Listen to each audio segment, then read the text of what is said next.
Hi అండి.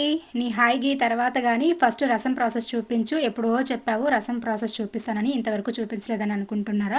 సర్లేండి, కొంచెం లేట్ అయితే అయిపోయింది. ఇప్పుడైతే నా స్టైల్‌లో రసం ప్రాసెస్ అయితే చూపించేస్తాను. ముందుగా అయితే ఒక 4 టొమాటోలు, తగినంత చింతపండు అంటే మీరు పులుపు తినేదాన్ని బట్టి తీసుకొని అయితే కొంచెం పసుపేసి, వాటర్ వేసి బాయిల్ చేసి పక్కన పెట్టుకోవాలి టొమాటో మెత్తగా అయ్యేంత వరకు. ఇంకా అది కూడా చల్లారిన తర్వాత బాగా పిసికేసుకొని తగినంత వాటర్, ఉప్పు వేసేసి పక్కన పెట్టుకోవాలి.